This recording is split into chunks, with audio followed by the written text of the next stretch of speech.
안녕하십니까. 반갑습니다. 하나님 나라 관점에서 읽는 성경일독 통큰 통독의 저자 주혜영 목사입니다. 이 듣기 CD를 활용하여 통큰 통독이 제시하는 성경 읽기 방법에 의해 성경 일독을 시작하는 여러분을 진심으로 환영하고 축복하며 완독할 수 있도록 주님의 이름으로 격려를 보내드립니다. 이제 먼저 통큰 통독이 제시하는 이 성경 읽기 핵심 방법인 세 가지 관점과 세 가지 개념에 관한 저자의 서론 강의를 앞으로 60분간 들으시겠습니다. 잘 들으시고 아무쪼록 이 관점과 개념의 이해를 바탕으로 성경을 완독하여 성경의 통전적 이해를 통해서 하나님과의 바른 관계를 회복하고 그래서 하나님이 주신 원래의 복된 삶으로 회복하는 여러분의 삶이 되기를 주님의 이름으로 진심으로 축복하며 축원합니다. 여러분 먼저 성경 몇 군데를 찾겠습니다.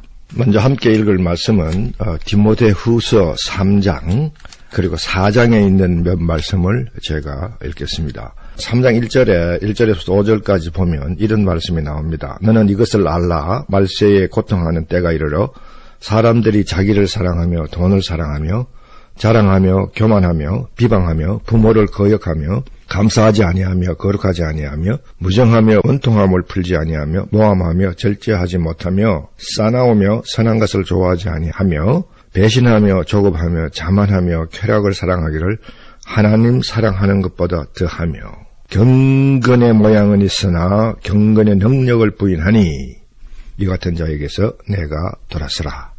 그리고 같은 3장에 좀 내려오면 14절에 이런 말씀이 있습니다. 그러나 너는 배우고 확신한 일에 거하라. 너는 내가 누구에게서 배운 것을 알며 또 어려서부터 성경을 알았나니 성경은 능히 너로 하여금 그리스도 예수 안에 있는 믿음으로 말미암아 구원에 이르는 지혜가 있게 하느니라. 잘 들으십시오. 모든 성경은 하나님의 감동으로 된 것으로 교훈과 책망과 바르게 함과 의로 교육하기에 유익하니 이는 하나님의 사람으로 온전하게 하며 모든 선한 일을 행할 능력을 갖추게 하려 함이니라. 아멘입니까? 예. 그리고 여러분이 잘 아시는 히브리서 4장 12절 말씀, 12절, 13절 말씀을 이어서 같이 읽겠습니다. 하나님의 말씀은 살아있고 활력이 있어 좌우의 어떤 검보다도 예리하며 혼과 영과 및 관절과 골수를 찔러 쪼개기까지 하며 또 마음의 생각과 뜻을 판단하나니 지으신 것이 하나도 그 앞에 나타나지 않음이 없고 우리의 결산을 받으실 이의 눈앞에 만물이 벌거벗은 것 같이 드러나느니라. 아멘입니까? 말씀의 능력에 대한 얘기입니다. 그리고 말씀은 우리를 이렇게 변화시킬 수 있는 능력이 있다는 사실을 바울은 또 히브리서 기자는 이렇게 강하게 강조하고 있습니다. 우리 다시 디모데후서 4장으로 들어오면 말씀이 우리에게 이와 같은 능력을 갖는데도 불구하고 오늘날 바울 시대도 그랬지만은 오늘날 많은 사람들이 그 말씀의 능력에 의지해서 또 말씀의 능력을 깨닫고 얻는 또 그런 능력을 통해서 우리 삶이 변화되는 말씀 읽기가 아닌 내 만족을 위한 말씀 읽기를 하는 경우가 많다는 사실을 바울은 디모데에게 권면하면서 이렇게 얘기를 하고 있습니다. 디모데후서 4장 3절 4절입니다. 때가 이르리니 사람이 바른 교훈을 받지 아니하며 귀가 가려워서 자기의 사욕을 따를 세상을 많이 두고 또 그 귀를 진리에서 돌이켜 허탄한 이야기를 따르니라. 여러분, 이게 우리 크리스찬들의 신앙생활의 현주소인지를 모릅니다. 여러분, 사실 우리가 성경 읽기를 합니다마는 그 성경이 바로 이와 같은 말씀의 능력으로 우리의 삶을 변화시켜서 하나님이 원래의 우리에게 약속하신 그 관계를 회복하고 그 회복된 관계에 의해서 하나님 주시는 복을 누리는 그 삶으로 우리가 회복되어 들어가는 하나의 엄청난 길로서 방법으로서 툴로서 말씀을 읽는 것이 아니라 정말 내가 내 자신의 나를 합리화시키고 나를 만족을 위해서 그런 성경 읽기를 하는 경우를 많이 보게 된다는 거죠. 그래서 우리 앞으로 본 성경 읽기는 말씀의 모양이 아니라 말씀의 능력, 경건의 모양이 아닌 경건의 능력을 우리가 추구하고 그 능력을 드리면서 좌우의 날쌘 금을 가진 그 능력으로서 우리의 삶을 변화시키고 우리의 삶을 보다 하나님께 가깝게 가는 그런 복되고 그런 삶을 살아가게 할 수 있는 변화를 우리가 얻을 수 있는 그런 것들을 위한 성경 읽기가 되기를 소망하면서 이 방송을 진행합니다. 우리가 이런 성경 읽기가 되기 위해서 우리는 성경을 우선 읽는 자세가 어떻게 되느냐. 성경은 하나님 말씀이기 때문에 우리가 경건한 마음으로, 신실한 마음으로, 성실한 마음으로 성경을 열정을 가지고 읽습니다. 그런데 그거는 너무 막연한 방법이에요. 그리고 좀 더 구체적으로 말씀드리면 성경은 전인격적으로 읽어야 된다는 말씀을 먼저 드리고 싶습니다. 전인격적으로 성경을 읽어야 한다는 말은 무슨 말이냐면은 성경을 읽기에 우리 전인격을 다 동원해야 된다는 거죠. 여러분, 인격은 지정의를 가리킵니다. 그래서 성경을 우리는 지성적으로 읽어야 되고, 그리고 성경을 우리는 감성적으로도 읽어야 되며, 그리고 마지막으로 최종적으로 우리는 말씀을 의지적으로 읽어내야 되는 겁니다. 간단히 설명을 드리면 지성적으로 읽는다는 것은 성경을 그야말로 우리가 탐구하며 공부하며 성경에 나오는 팩트들, 지식들을 우리가 배우면서 익히면서 공부하는 거죠. 예. 그러나 그와 같은 성경을 공부하며 지식을 습득하며 읽는 그 최종 목적은 하나님이 누구신가를 알아내기 위해서 공부하는 거죠. 단순히 성경에 나온 어떤 역사적, 지리적 그런 어떤 지식을 습득해서 성경적 지식을 쌓기 위해서 성경 공부하는 것이 아니고 성경을 읽는 것이 아니고 그와 같은 지식을 동원해서 최종적으로 우리가 지향하고 추구해야 할 목표는 뭐냐면 하나님이 누구이신가를 알아내는 데 있다는 거예요. 이건 매우 중요합니다. 사실 성경에서 여러분 읽다가 보시면 많은 부분, 특히 구약에서 하나님 이스라엘 백성들을 향하여 어떤 일들을 행하시면서 가끔 하나님이 이런 말씀을 하세요. 저들이 또는 너희가 내가 여호와임을 알리라. 예, 이게 참 중요한 부분이거든요.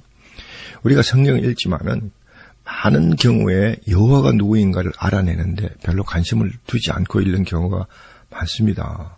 그러나 성경은 하나님의 말씀이고 하나님이 당신을 우리에게 계시한 것이라고 성경을 정의할 때 성경을 하나님께 우리에게 주신 가장 큰 이유는 하나님이 우리에게 누구이신가를 알게 해주기 위해서 성경을 우리에게 주신 겁니다.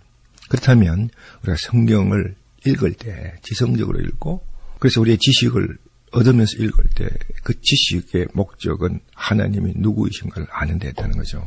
여러분 구약을 읽으면서 느끼게 될 겁니다만은 정말 이스라엘 백성들이 하나님의 백성이 된 후에 그들은 진정으로 하나님 아는 데 실패했다는 거예요. 결론적으로. 그래서 그와 같은 상황이 벌어졌을 때 하나님은 선지자 호세아를 보내서 이스라엘 백성들에게 호소합니다.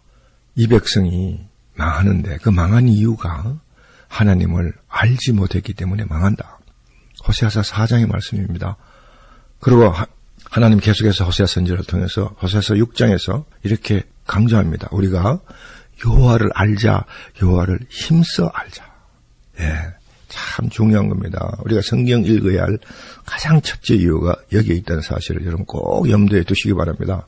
제가 성경 통독 사역을 하면서 한국 또는 전 세계 선교지 그리고 미국에 있는 교회들 또 여러 군데서 성경 통독 강의를 하면서 이 교회 저 교회를 많은 교회를 방문했는데 인도에 가서 인도에 있는 한 한인교회 본당 뒤에 구호가 우리가 여호와를 힘써 알자라는 구호가 걸려있는 모습을 보고 상당히 감명을 받았습니다. 그렇습니다. 우리가 여호와를 힘써 알아야 됩니다. 그것이 바로 우리 신앙생활의 목적이에요. 목표고 우리가 성경을 읽어야 할 이유가 크게 있다는 거죠. 그리고 두 번째, 우리가 여호와를 알기만 해서는 안 된다는 거예요. 아는 것 가지고는 안 된다. 지식적으로 아는 것만 가지고는 안 된다는 거죠. 그래서 우리는 성경을 감성적으로 읽어야 된다. 감성적으로 읽는다는 말은 핵심 뭐냐 하면 하나님이 누구신가, 어떠신 분이신가를 우리가 성경의 계시를 통해서 알았습니다. 그럼 그 하나님이 나와 어떤 관계가 있는가, 나의 실존 가운데, 나와 1대1의 관계 가운데 하나님이 어떤 분으로 다가오셔야 되고 어떤 분으로 관계를 맺어야 되는 건가 하는 것들을 생각하며 읽어야 되는 거죠. 지성적 성경 읽기를 제가 처음에 우리가 말씀드릴 때 성경을 스토리라인으로 읽어야 된다고 그런 얘기를 잠깐 했는데, 바로 이 지성적 성경 읽기가 스토리라인 따라 읽는 것과 같은 내용이에요. 그 스토리라인을 따라 읽었으면 그 스토리에 나타나는 우리는 메시지를 발견하고 그 메시지를 묵상해야 되는 거죠. 이 감성적 성경 읽기라는 것은 바로 이 메시지 따라 읽기에 해당되는 겁니다. 우리가 이것을 이제 조금 이따 설명할 세 가지 관점과 연결해 드리길 텐데, 이 감성적 읽기를 우리는 흔히 큐티학이다 그렇게 얘기합니다. 근데 큐티도 성경을 스토리라인을 이해하지 못하고 하나님이 누구신가에 대한 하나님에 대한 지식이 성경적으로 정확하게 파악되지 않는 상태에서 우리가 큐티를 하면요, 그 결론이 하나님 중심 결론이 아니라 인간 중심의 결론을 내릴 수밖에 없게 되는 거죠. 그러면 성경을 왜곡하게 됩니다. 결론적으로. 그러므로 우리는 성경을 먼저 지성적으로 먼저 읽고 하나님이 누구신가를 성경적으로 이해를 하고, 그렇게 이해된 하나님과 나와의 관계 맺기를 반드시 감성적 읽기를 통해서 해야 됩니다. 그 과정을 통해서 우리는 신앙을 고백하게 되죠. 우리의 신앙 고백이 나온다는 겁니다. 이를테면 예수님이 길이요 진리요 생명이라고 우리는 요한복음 공부를 하면서 배웁니다. 그렇습니다. 예수님은 길이요 진리요 생명입니다. 그러나 그 예수님의 길이신 예수님, 그 생명이신 예수님, 진리이신 예수님이 나와 어떤 관계가 있는가를 반드시 우리는 묵상하고 찾아내고 관계를 맺어야 된다는 거죠. 그러므로 우리가 예수가 나의 길이요, 나의 생명이요, 나의 진리라는 고백을 하게 된다는 겁니다. 성경 읽기라는 것은 여기까지는 적어도 가야 된다는 거죠. 성경이 단순히 그런 어떤 지성적 감성적 읽기가 아닌 단순히 1독했다 2독했다 여러 번 읽었다 하는 독수 중심에 덮어놓고 성경 읽는다는 것은 매우 무모한 또는 시간을 낭비하는 그런 성경 읽기일 뿐입니다.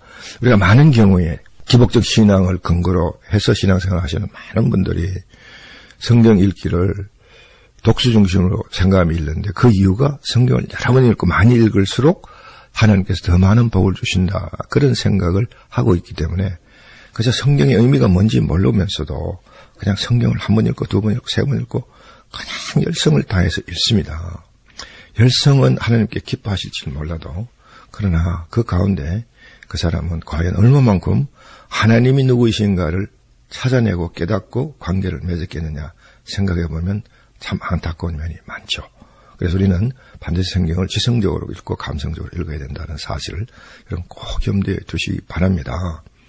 이제 마지막으로 의지적 읽기가 남아있는데, 이 의지적 읽기라는 말은 성경책으로 읽는 게 아니고요, 성경에서 하나님을 알았고 그 하나님과 관계를 맺었으면은 그 다음은 그 성경을 덮고 삶 가운데서, 나의 일상 가운데서 그 하나님이 누구시라는 그 모습 그대로 삶에서 살아내는 거예요. 내 신앙 고백이 삶으로 다시 재현하며 살아가는 거예요. 예수가 나의 길이다라고 고백했으면 나는 예수의 길을 가야 되는 겁니다. 그것이 바로 성경을 의지적으로 읽는다는 거예요. 무슨 말인지 여러분 아시겠습니까? 의지적 성경 읽기는 성경책으로 읽는 것이 아니라 삶으로 성경의 내용을 살아내는 거예요. 예수가 나의 길이다 그러고 고백하고, 그리고 일상에 돌아왔을 때 일상의 삶이 예수님의 길을 가지 않고 여전히 내가 살아왔던 길, 내가 살기를 원하는 길, 그 길로 가버리면 성경 읽기는 정말 감성적까지 성경을 멋있게 정말 잘 읽었지만 무슨 의미가 있겠느냐고요. 오늘날 많은 큐티를 합니다. 그 큐티가 가야 할 지향이 결국은 적용에 있는 거 아닙니까? 적용이 이루어질 때 모든 것들의 변화가 이루어질 수 있다는 거죠. 여기까지 정리합니다. 성경은 지성적으로 읽고 하나님이 누구이신가를 아는 그런 지성적 읽기, 그리고 알아낸 하나님과 내 삶과의 관계를 맺는 감성적 읽기. 그래서 나의 신앙 고백을 창출해내는 거죠. 그리고 마지막으로 의지적 읽기는 그 고백된 신앙 그대로 삶으로 그 신앙 고백을 다시 재현하면서 삶으로 살아내는 의지적 읽기. 이 세 가지 성경 읽기가 바로 성경이 우리에게 능력으로 다가오게 된다는 겁니다. 우리 성경 읽기는 줄거리에 따라서 읽고, 그리고 그 줄거리에 따라서 줄거리를 배경으로 해서 나오는 메시지를 파악하며 묵상하며 읽는 읽기라고 그랬습니다. 성경이 모두 1189장이거든요. 우리는 성경을 90일 동안에 성경을 한 번 전체를 다 읽어낼 수 있도록 그렇게 플랜을 세우고 읽습니다. 90일이란 특정한 일을 정한 이유는 90일이는 그 숫자에 무슨 신령한 의미가 있는 것은 아닙니다. 우리 많은 특별히 한국 사람들이 좀 성격이 급한 성편이라 성경을 읽으면 단숨에 빨리 읽어내려고 하는 그런 의욕이 강하거든요. 사실 그렇습니다. 통독은 성경을 단숨에 읽어내는 겁니다. 정독은 성경을 찬찬히 탐구하면서 시간의 제약을 받지 않고 이제 내용을 깊이 연구하면서 파악하면서 읽는 게 정독이라면, 통독은 성경 전체를 단숨에 가능하면 빠른 시간 안에 전체를 통전적으로 이해하면서 읽어내는 것이 바로 통독입니다. 그랬을 때 90일이라는 시간이 가장 적절하다고 생각되어지는 것은 제가 성경 통독 강의를 많이 인도하면서 느꼈던 경험에 의해서 결정한 건데, 대개 120일, 180일 또는 1년 이런 식으로 긴 시간을 잡아서 하면 성경을 단숨에 읽어내는 그 의미가 줄어들죠. 그리고 또 성경이 너무 급해서 성경을 30일 만에 또는 60일 만에 성경을 읽어내는 그런 읽기가 있는데, 그것은 너무 많은 내용들을 그냥 흘려버리면서 읽는 그런 의미로 읽기 때문에 또 조금 아쉬움이 있고, 90일로 잡은 이유는 성경을 단숨에 읽는다, 이제 그런 의미에서 볼 때, 그러니까 성경의 창세기의 1장, 2장, 특별히 창세기 3장의 내용이 요한계시록 성경의 마지막 책이면서 마지막 부분인 20장, 19장, 20장을 읽을 때 그 19장, 20장에 나오는 성경의 내용이 창세기 3장의 내용과 연결되어 줄 수 있을 때 성경을 통전적으로 읽었다고 우리가 볼 수 있습니다. 왜냐하면 하나님이 3장 15절에서 인간의 죄를 해결하고 인간을 구속하고 회복시키겠다는 약속을 하시면서, 예를 들어서 뱀의 머리를 밟을, 그러니까 인간을 유혹했던 그 뱀을 물리쳐야 되는데 그 뱀의 머리를 밟을 여인의 후손을 약속을 합니다. 그게 창세기 3장 15절에 나오거든요. 그 약속이 예수 그리스도가 오심으로 이루어지지만은 최종적으로 완성적으로 이루어지는 것은 계시록 19장 20장에서 이루어지는 겁니다. 그러니까 계시록 19장 20장을 읽을 때 창세기 3장의 내용과 의미가 기억에 남아 있어야 되고, 그래서 그것을 연결을 된다는 거죠. 그것이 성경을 통전적으로 이해하는 것입니다. 그래서 우리 인간 기억력의 한계점을 고려해 볼 때 90일이라는 기간이 가장 성경 전체의 내용을 기억력 속에서 기억하면서 서로 연관시키고 관련시키는 그런 일들을 해가면서 성경을 읽는데 가장 적절한 시간이 아닌가. 그건 제가 성경 통독을 인도하면서 경험으로 얻어낸 결론입니다. 그래서 많은 시행착오 끝에 90일 동안 성경을 읽는 것이 가장 효율적이겠다, 그렇게 판단한 거죠. 90이라는 그 숫자에 신령한 의미가 있어서 그런 건 아니고요. 흔히들 우리가 우스갯소리로 그럽니다만은 한국 사람들은 구자를 좋아하잖아요. 화토에서 가보니까. 예, 그런 의미는 아닙니다. 어쨌든 우리가 성경을 1189장을 90일 동안에 읽어내려면 하루에 평균 12 내지 13장씩을 읽습니다. 12 내지 13장을 읽는데 소요되는 시간은 대개 한 40여 분 평균에서 그렇게 이제 소요된다고 보는 거죠. 우리 이제 고등학교 다닐 때 국어를 평균적으로 하셨던 분의 독해력이라든가 이런 것을 감안해 볼 때 성경 한 장을 읽는데 드는 시간이 대개 한 3분 정도 보면 되겠습니다. 뭐 더 빨리 읽을 수도 있고 또 더 천천히 읽을 수 있는데 더 빨리 읽으면 많은 내용을 놓치고요. 더 천천히 읽으면 지루해서 또 내용을 놓치는 경우가 있습니다. 그래서 3분 안에서 보통 이제 시편 장을 빼고 보통 일반 다른 장들의 길이가 되게 한 3분 안에 읽어낼 수 있는 길이인데 3분 안에 읽어내면 가장 효율적으로 되지 않겠나. 그래서 성경 읽는 시간을 이제 하루에 40분을 성경 읽는, 본문에 읽는 시간을 잡습니다.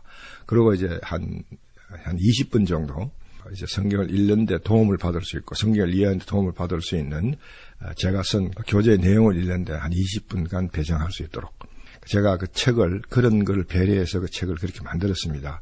성경 40분 본문은 일일 분량의 본문을 읽는데 도움을 받을 수 있는 내용을 20분 안에 읽고 이해할 수 있도록 그렇게 배려해서 성경 전체를 90일 안에 읽고 그리고 이해할 수 있도록 그렇게 책을 배정을 했습니다. 그 점을 여러분 머릿속에 염두에 두시고 여러분들이 앞으로 성경을 읽어나갈 때 참고해 주시면 좋겠습니다. 우리 성경은 성경이 하나의 줄거리를 갖고 있다고 보기 때문에 이제 그 줄거리를 파악하는 것이 첫째는 성경을 통전적으로 이해하는 방법이고 성경의 큰 그림을 파악하는 유일한 길입니다. 왜냐하면 그 스토리 자체를 파악하는 게 중요한 거니까요. 성경은 다른 종교의 경전처럼 어떤 공허한 또는 추상적인 어떤 그런 내용들을 쓴 것이 아니라 성경은 삶에 일어났던 일들을 중심으로 해서 일어난 일. 다시 말하면 우리의 삶 가운데 오셔서 역사하신 하나님의 역사적 얘기예요. 우리 역사를 히스토리라고 그럽니다. 그럴 때 그 히스토리는 인간 역사에 의미가 있는 히스토리지만은 성경은 특히 성경의 역사는 스토리입니다. 하나님의 이야기라는 거죠. 하나님이 천지를 만드시고 그 천지 가운데 인간을 주시고 또 인간과의 관계를 맺으셨고 그 관계가 파괴됐을 때 그 관계를 회복하시려고 하는 구속의 역사를 시작하셨고 그 구속의 역사를 이어나가시다가 어떻게 그 구속의 역사를 완성하시는가 그것을 보여주는 책이라는 것이죠. 그래서 하나님이 이 땅에 많은 하나님의 백성들을 통해서 구원의 역사를 이루어가는 책 그것이 성경책이고 바로 그것이 하나님의 히스토리의 이야기다. 그러므로 성경은 줄거리를 갖는다고 보는 거죠. 근데 우리가 갖고 있는 성경책 66권의 순서를 따라가면 그 스토리를 찾는 것이 매우 어렵습니다. 그래서 우리는 성경을 바로 하나님의 역사라는 관점에서 더더구나 하나님의 구속의 역사라는 관점에서 성경의 스토리 라인을 재배한 거죠. 그게 연대기 성경입니다. 그래서 우리는 성경을 그런 식으로 먼저 스토리를 파악하고 그 스토리 라인을 따라서 그 스토리의 배경을 가지고 나오는 것을 가지고 우리는 메시지를 찾습니다. 사실은 스토리 라인이 우리의 삶을 변화시키는 능력이 있는 것이 아니고 거기에서 따라 나오는 메시지가 바로 우리의 삶을 변화시키는 능력을 갖는 책이라는 거죠. 그래서 우리는 성경을 스토리 라인을 읽고 메시지 라인을 읽습니다. 그 스토리 라인이 바로 제가 이제부터 설명하려고 하는 관점 3가지 중에 첫 번째 관점인 성경은 종말론적 구속의 역사에 관한 책이다. 첫 번째 관점을 잡습니다. 구속이란 말은 우리가 흔히 구원이라는 말로 생각하면서 죄에서 해방되는 것, 그것이 구속이다, 그것이 구원이다 이렇게 생각하는 경우가 많은데 그것도 맞는 얘기지만은 구속이란 말은 그것보다도 좀 더 큰 범위의 얘기라고 볼 수 있습니다. 다시 말하면 회복이에요. 구속은 회복이다. 회복이란 말은 그러면 그 회복이 파괴 또는 끊어짐이라는 말이 전제되어 있는 말이 아니겠습니까? 그렇다면 우리는 하나님과의 관계가 언젠가 깨어졌다는 사실이 전제되어지는 얘기입니다. 그렇습니다. 우리가 하나님과의 관계가 사실은 깨어졌죠.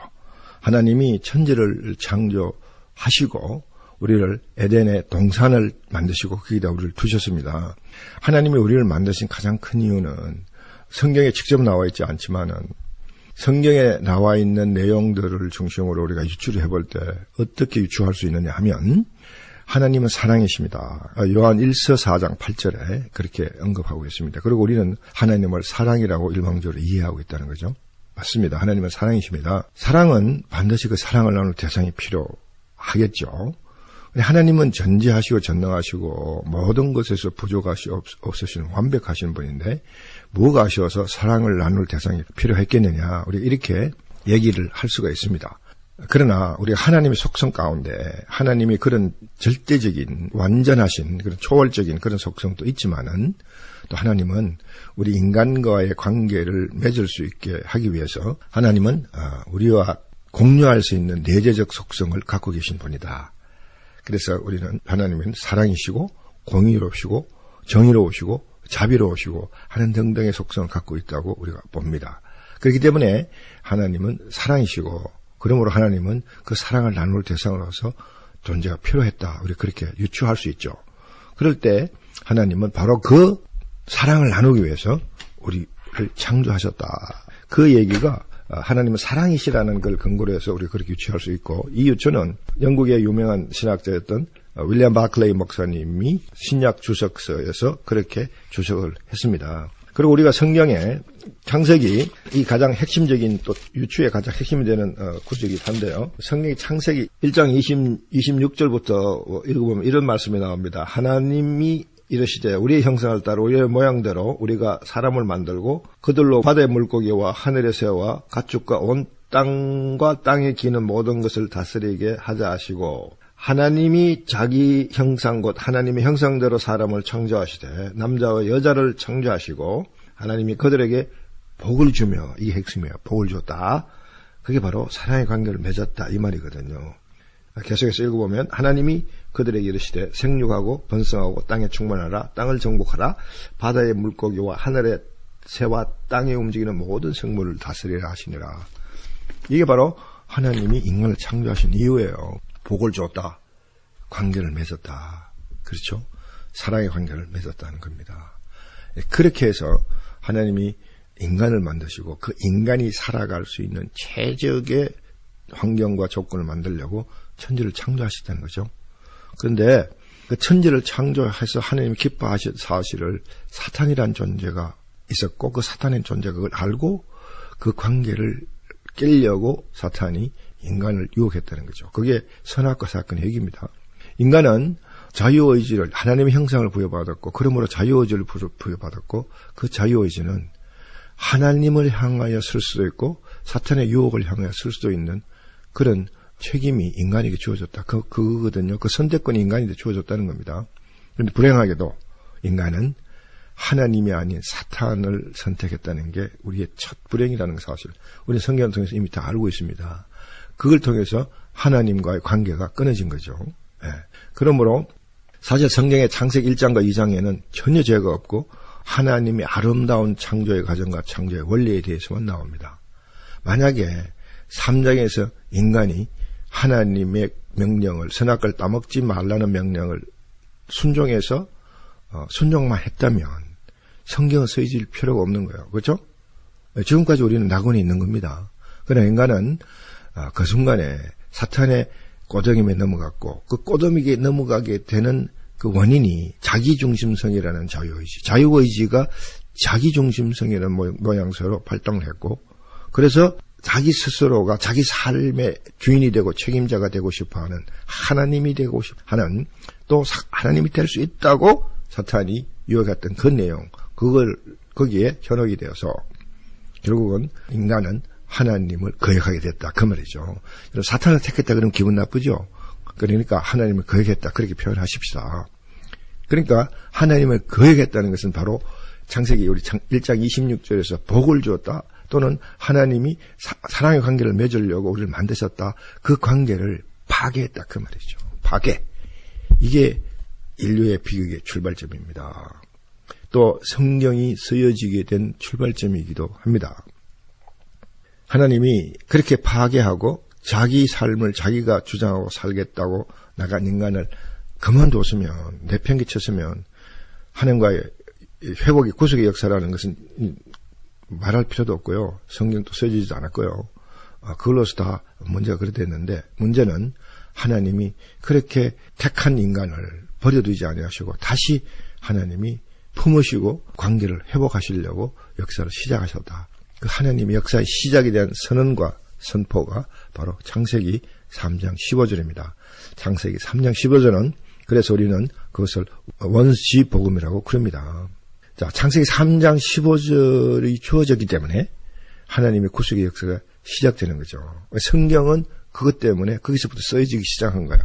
바로 하나님이 스스로 선언하신 구속의 역사, 그걸 이루시는 그에 대한 기록이 성경이다. 그래서 그것이 어디서 완성이 되느냐면 계시록 19장 20장에서 하나님의 그 창세기 3장 15절의 약속이 거기서 최종적으로 이루어져요. 그러니까 성경의 얘기는 그 인비트윈의 얘기는요. 하나님이 창세기 3장 15절에서 스스로 약속하신 그 인간을 회복하겠다. 그래서 다시 낙원으로 다시 돌려오겠다고 하신 그 스스로의 그 선포를 어떻게 진행해 간가 그 과정을 보여주는 것이 인비트윈의 얘기예요. 다시 말하면 창세기 3장에서부터 계시록 19장 20장 그 사이의 얘기들은 그런 스토리 라인으로 간다는 거죠. 예. 그래서 성경을 우리는 첫째 관점 1을 종말론적 구속의 역사에 관한 책이다. 근데 왜 종말론이라는 말을 왜 붙였냐면은 하나님이 구속의 역사가 언제 완성이 되느냐면 종말에 완성이 된다는 거죠. 계시록 19장 20장 예수님이 재림하셔서 백마를 타고 사탄을 제압하고 천사가 그 사탄을 무저갱에 가두어서 하나님의 모든 구속의 역사가 완성이 되는 그때 그 종말, 그때 종말에 그것이 완성이 된다. 물론 하나님의 구속의 역사가 이 시간도 진행되지만 완성은 종말에 최종적으로 완성이 되고 보는 거기 때문에 종말론이라는 말을 붙입니다. 하나님이 구속의 역사를 지향해가는 그 목표점 어디냐면 하나님 나라의 회복이에요. 그래서 우리는 관점 2, 성경을 보는 관점 두 번째 관점이 성경은 하나님 나라에 관해서 쓴 책이다. 왜냐하면요, 하나님이 우리와 사랑의 관계를 맺고 우리를 에덴에 두시고 우리와 완벽한 관계 상태에 있었을 때 그 완벽한 관계란 말은요, 하나님의 주권에 인간의 자유의지가 완벽하게 순종하는 그 상태, 주권이 온전히 행사되어지고 하나님의 통치권이 온전히 이루어지는 그 상태, 그게 에덴이었었고, 그래서 우리는 에덴을 하나님 나라라고 부릅니다. 그 하나님 나라가 인간이 하나님과의 관계를, 범죄하고 관계를 깨물어서 하나님의 주권과 하나님의 통치권을 상실하게 된 거죠. 그래서 하나님 나라가 파괴했습니다. 하나님의 구속의 역사를 시작하시고 창세기 3장 15절에서 회복을 시작하신 가장 큰 이유는 바로 그 주권과 하나님의 통치권의 회복, 다시 말하면 하나님 나라의 회복했다는 거죠. 다시 말하면 우리 인간이 하나님의 온전하시고 완벽하신 통치권에 순종한 그 순종의 관계를 회복시킨다. 그게 하나님 나라의 회복이다 하는 거죠. 하나님 나라는 뭐냐? 그렇다면 하나님 나라에 대해서 많은 얘기들을 하고 많은 저서들이 있습니다만 한마디로 요약해서 말씀드리면 하나님 나라는 하나님의 주권과 하나님의 통치가 온전히 이루어지는 영역, 그거예요. 우리의 모든 삶에서 하나님의 통치와 하나님의 주권이 이루어지면 내 삶 전체가 하나님 나라가 온전히 이루어진다고 볼 수 있습니다. 그런데 우리는 불행하게도 신자고 하나님의 백성이 된 우리들이라 할지라도 아직도 하나님께서 사탄을 완전히 제압하고 있는 상태가 아니기 때문에 사탄이 여전히 공중에 권세를 잡고 있는 상태이기 때문에 우리는 사탄의 그런 유혹에 알게 모르게 넘어갈 때가 많다는 거죠. 그래서 우리 삶 영역 가운데 하나님의 주권이 이루어지는 영역이 있고 이루어지지 아니하는 영역이 있다는 거죠. 예. 그래서 하나님은 모든 영역에서 하나님 주권이 온전히 이루어지는, 하나님 나라가 온전히 회복되어지는 그런 관계를 회복하기를 원하신다는 겁니다. 그러므로 하나님 나라는 다시 말하면 우리의 현실적 삶의 입장에서 보면 하나님 나라는 하나님 주권이 이루어지는 영역이에요. 그래서 여러분 삶 가운데 하나님께 온전히 순종되어진 영역과 부분이 있다면 적어도 거기에는 하나님 나라가 이루어졌다, 이렇게 생각하시면 됩니다. 또 그게 사실이고요. 그래서 성경은 두 번째 관점이 하나님 나라의 회복에 있다. 하나님은 하나님의 주권을 회복하고 싶으신 거예요. 그래서 여러분 성경을 읽다 보면요, 이런 대목들이 많이 나옵니다. 특히 구약에 나는 너희 하나님이 되고 너는 내 백성이 되리라. 이 이 구절이 나오면요, 여러분, 바로 하나님은 우리의 삶 가운데 당신의 주권을 회복하고 싶어하고 그런 주권적 관계를 맺고 싶어 한다는 것이 하나님의 마음이라는 사실을 기억하십시오. 그게 바로 하나님의 구속의 역사의 핵심이라는 사실. 거기에 초점을 맞춰놓으면 정말 성경의 메시지가 뭔가를 여러분 찾아내는데 아주 용이하고 아주 쉽고, 그리고 그런 메시지가 파워풀하게 우리의 삶을 바꿔놓을 수 있는 능력으로 다가올 수 있다는 거죠. 자, 그러면 하나님 통치가 이루어지기 위해서 우리 인간이 순종해야 된다는 사실을 금방 언급했습니다. 그러므로 성경의 세 번째 관점은요, 구별되는 삶.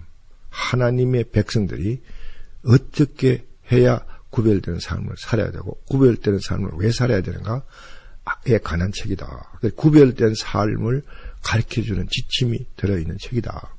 구별된 삶을 살면 하나님과의 관계가 회복되고 하나님 나라가 회복되고, 그것이 바로 구속의 역사의 완성이다. 정리하면 이렇습니다.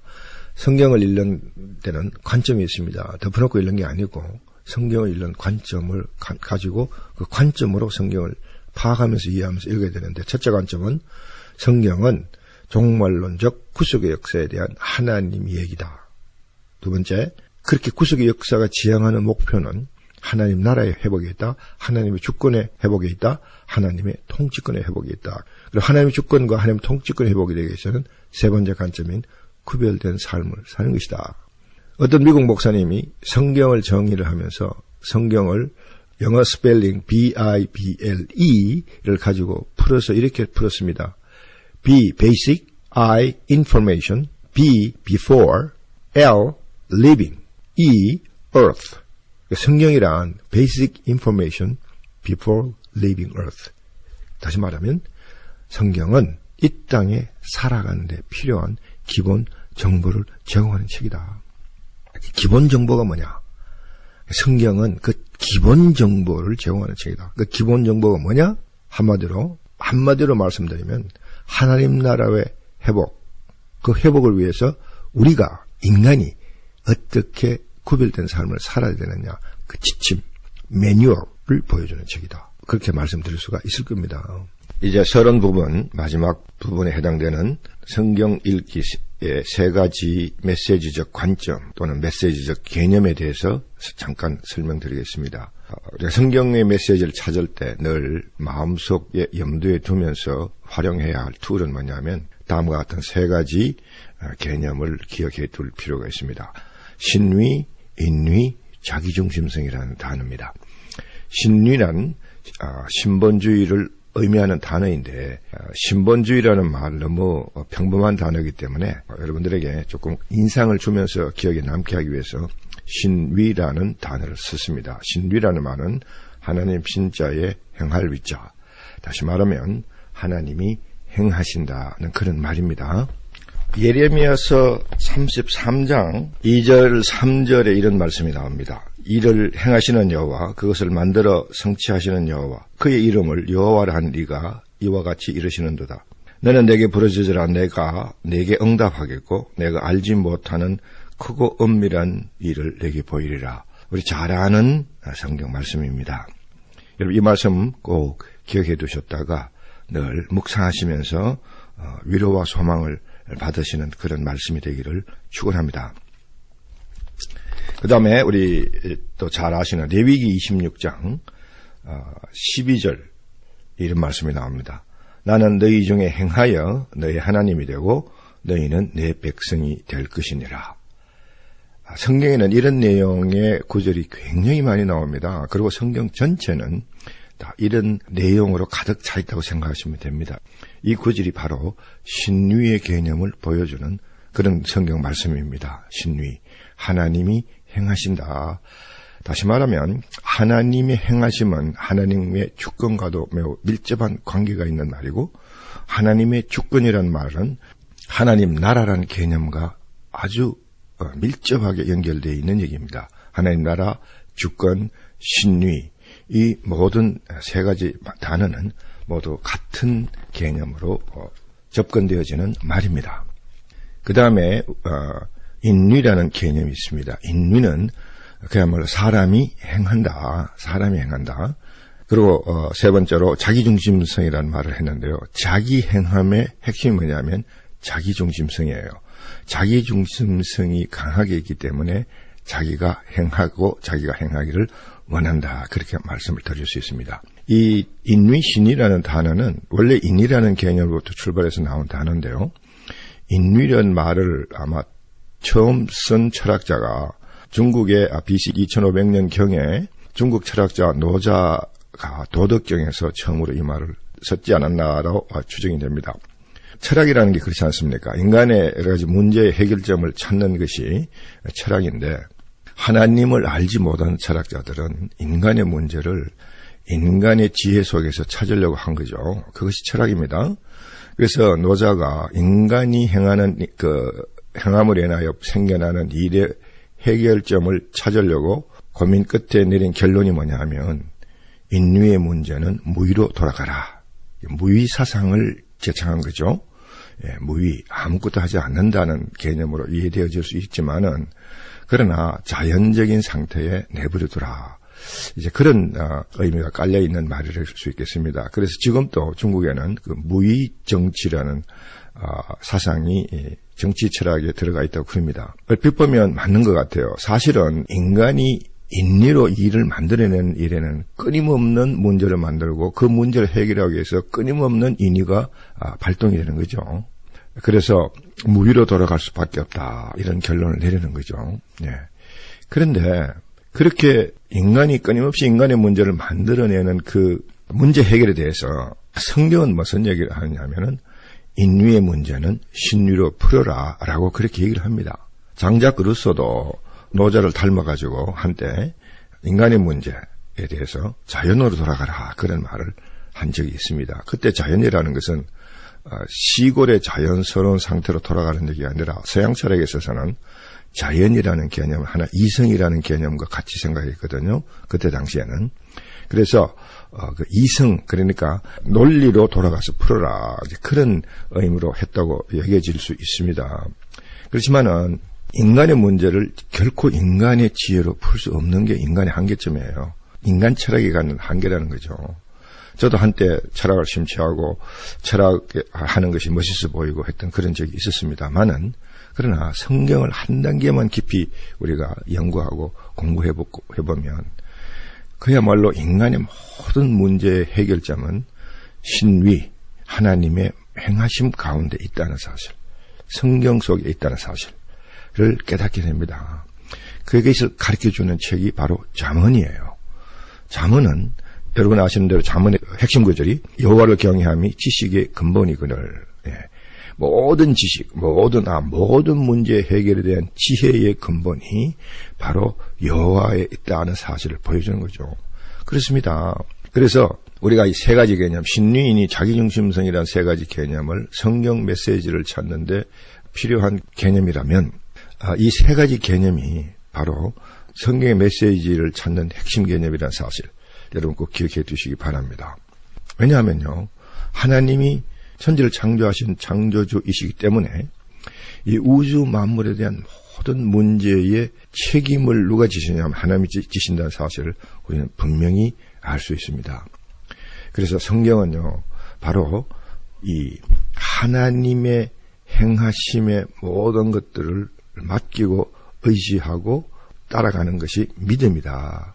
그러기 위해서는 인간이 자기중심성을 내려놓는 것이 순종이다.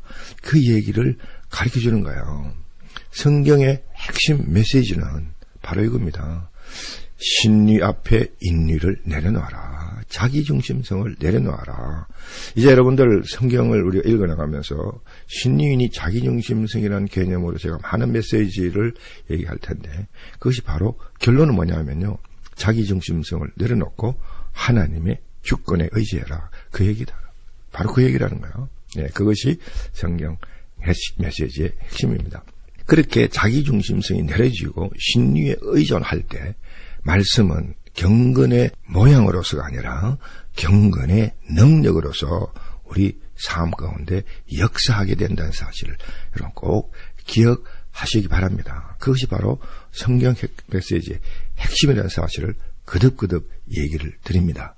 몇 가지 사례를 들어보면 여러분 분명히 이해가 될 겁니다. 인간이 최초에 범죄할 때 바로 그때가 인간의 인리가 최초로 작동했을 때예요. 그렇지 않습니까?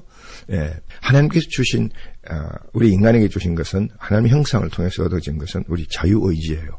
이 자유의지가 하나님의 뜻에 순종하는 모양으로 작동될 수도 있고, 그 다음에 우리 인간 자기중심 또는 사탄의 영향을 받아서 자기중심성에 의해서 작동되어질 수 있는, 그 선택의 여지를 갖고 있다는 거죠. 그 선택을 하는 것은 우리 인간의 몫입니다. 그게 바로 순종과 불순종으로 나누어진 상태 아닙니까? 태초 인간이 그와 같은 문제에 직면했을 때 인간의 자유의지를 자기중심성이라는 쪽으로 발동시켰다는 거예요. 물론 사탄의 유혹이 개재됐지만 어쨌든 자기중심성으로 자유의지를 발동시켜서 곧 자기가 자기 삶의 주인이 되기를 원하는 그 하나님 되고 싶어하는 그 마음에 범죄를 하고 말았다는 겁니다. 이것이 인간이 저지른 최초의 인위입니다. 그 인위의 결과로 수치심을 갖게 됐다는 거죠. 그전까지는 벗었지만은 우리가 전혀 부끄러워하지 않았는데 이제는 벗었으므로 부끄러워하는 그런 모습이 되어버렸다는 거죠. 그러니까 인류가 만들어낸 결과예요. 그 인류가 만드는 결과를 해결하기 위해서 또 다른 인위가 작동하게 됩니다. 하나님, 그 문제를 신유에게 가서, 하나님에게 가서 하나님의 방법으로 신유로 해결하면 그것은 문제가 그걸로서 끝나는데, 하나님께 의지하지 아니하고 자기 생각으로 자기 지혜로 문제를 해결하려고 하면 또 다른 인위가 작동하는 셈이 된다는 거죠. 그게 뭐예요? 우리 성경에 보니까 창세기 처음 부분에 보니까 바로 그 첫 인위로 생긴 문제를 해결하려는 두 번째 인위가 무화과 잎사귀로 옷을 해 입었다는 거야. 그래서 수치심이란 그 인위의 결과를 해결하려고 했던 거죠. 그런데 하나님이 나타나셔서 그 아담과 이브가 만들어 입었던 무화과옷을 인정하고 높이 평가했습니까? 그렇지 않았다는 거죠. 우리 성경에 금방 그 얘기가 나오죠. 하나님이 무화과 옷을 벗기시고 가죽 옷을 해 입히셨다. 이 말에서 우리는 흔히 이렇게 설교하시는 분들이 있죠. 가죽이 짐승에서 오고 가죽을 얻기 위해서는 짐승이 죽어야 되고 짐승이 죽는다는 것은 피를 흘린 것이다. 제사함과 피는 관계 있는 것이다. 라고 그렇게 설교를 하는데 맞습니다. 신학적으로 제사함에 피가 필요하다는 것은 틀림없지만 그러나 시기적으로 봤을 때 그런 개념이 하나님이 신에서 언약을 맺고 난 뒤에 신에서 언약을 통해서 주신 율법 레위기에 가서 피와 제사와 제사함이 된다는 개념이 그때 가서 이제 생기기 시작하는 거예요. 물론 히브리스도 피가 없는 제사함 없다고 분명히 얘기했죠. 예, 맞습니다. 그러나 계시의 점진적이라는 상황을 봤을 때 아직까지는 그런 개념을 도입하기에는 너무 시기가 빠르다. 그래서 이 문제는 피의 제사함보다는 제사함에 대한 하나님의 방법론이다라는 것들을 가지고 어프로치해보면 정확하게 해석이 될 겁니다. 다시 말하면 인간의 수치심, 인리로 인해서 생긴 문제의 해결은 인간의 방법으로 푸는 게 아니라 그것이 비록 인간이 저지른 일이라 할지라도 그 문제를 푸는 열쇠와 주권은 하나님에게 있다 그 말이죠. 무화과와 가죽옷의 문제가 아니라 인간이 했던 방법과 하나님이 했던 방법의 차이라는 겁니다. 이제 성경을 읽어볼수록 여러분 이와 같은 내용들을 더 많이 발견하게 되는데 두 번째로 발견할 수 있는 것이 노아의 방주입니다. 노아의 방주, 하나님께서 노아에게 홍수를 예고하시고 방주를 만들 것을 권하면서 그것으로 노아에게 모든 것을 이름해 줬으면 좋았을 텐데 하나님은 노아에게 방주에 대한 설계도를 일일이 지시를 하십니다. 그 대목을 읽으면서 여러분들께서 많이 의아하게 생각했을 분도 있었을 거예요. 왜 하나님 노아를 당대의 의인이라고 했는데 왜 그렇게 의인으로 믿지 아니하시고 좀 팍팍 믿어주시고 노아에서 모든 걸 이름하지 왜 일일이 역청은 여기 치라고 청은 어떻게 내고 막 이렇게 시시콜콜하게 다 일일이 다 지시를 하시는가. 또 여러분 배를 만들어 주시면서 동력과 방향타를 주시지 않는다는 것 자체. 그것도 한번 여러분 의아해 생각해 보신 적은 없으신가요? 예, 그 이유가 다 바로 노아에게 일어난 모든 문제는 하나님이 책임지신다. 그 얘기를 보여주는 대목입니다. 하나님의 방법이야. 노아, 너가 살아가는 방법도 너 방법대로 살기를 원하는 것이 아니라 내 방법에 의지해서 내가 너를 살려낼 것이다를 보여주는 것입니다. 성막도 마찬가지예요. 여러분 성막에 대해서 얼마나 성경에 자질구레하다 할 정도로 자세하게 하나님이 성막 짓는 것을 지시하십니까? 그게는요 아주 깊은 이유와 뜻이 있습니다. 결론적으로 간단하게 말씀드리면 성막은 하나님이 거하는 장소인데 인간의 방법으로 인간의 지혜와 인간의 생각으로 하나님을 만나러 올 수 없다는 것을 하나님이 분명히 보여주신 거예요. 그게 바로 성막입니다.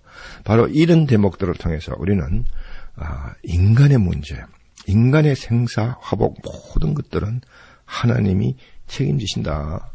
그것이 바로 우리가 지금 읽었던 예레미야서의 핵심 내용이 아닙니까? 일을 행하시는 여호와, 그것을 만들어 성취하시는 여호와. 이게 바로 우리 하나님이시고 우리 인생의 모든 문제를 하나님 책임지시겠다는 하나님의 선언과 같은 얘기 아닙니까? 신위, 레위기에서도 우리가 읽었던 레위기에서도 하나님은 내가 너희 가운데 행하여 너희 하나님이 되고 이거야 여러분. 우리가 삶 가운데, 우리의 일상 가운데, 우리의 신앙 가운데 우리가 반드시 받아들여야 할 대목은 뭐냐면요. 우리 가운데 행하시는 이 하나님, 하나님이 행하신다. 하나님이 행하신다. 내가 행하는 것이 아니다. 라는 사실을 받아들이는 사실이 중요합니다. 그것이 바로 말씀의 능력이에요. 정리합니다. 신위, 인위, 자기중심성. 이것이 바로 성경이 주는 핵심 메시지의 진리 핵심입니다. 여러분 이 성경을 읽어나가면서 우리가 메시지를 찾을 때마다 하나님의 행하심, 인간의 행함, 그 가운데 그와 가운데 일어나는 자기중심성의 문제 이런 것들이 바로 성경 진리의 핵심이라는 사실이죠. 말씀은 우리가 처음에 읽었던 것처럼 우리의 혼과 영과 관절과 골수를 쪼개어 깨어서 하나님 앞에 모든 것을 드러내는 그런 능력을 갖는 말씀이라고 했습니다. 여러분 믿습니다. 이제 앞으로 90일 동안 성경 읽으면서 말씀의 역사가 능력이 여러분에게 그와 같은 모습으로 역사하게 해서 여러분 삶의 큰 변화가 일어나는 놀라운 하나님의 은혜가 임하기를 주님으로 축복하고 축원합니다. 할렐루야. 같이 기도하고 오늘 강의를 마칩니다. 하나님 하나님을 감사합니다. 주님 사랑하셔서 저희들의 귀한 말씀으로 하나님을 알게 해주시고 하나님의 행하심을 통해서 모든 것들의 근원이 하나님께 있다는 사실을 깨닫게 해주시니 감사합니다. 하나님 이제 이 성경을 읽고 공부해 나간 이 귀한 시간을 통해서 우리에게도 말씀의 능력이 놀랍게 다가와서 우리 혼과 영과 골수와 관절을 쪼개어서 우리의 모든 삶의 영역이 주님 원하시는 방향으로 놀랍게 변화되는 역사가 일어날 수 있도록 좀 축복하시고 역사하시고 은혜 베풀어 주시옵소서. 모든 영광을 주님께 올려드립니다. 할렐루야. 감사를 드리며 예수님 이름으로 기도드립니다. 아멘.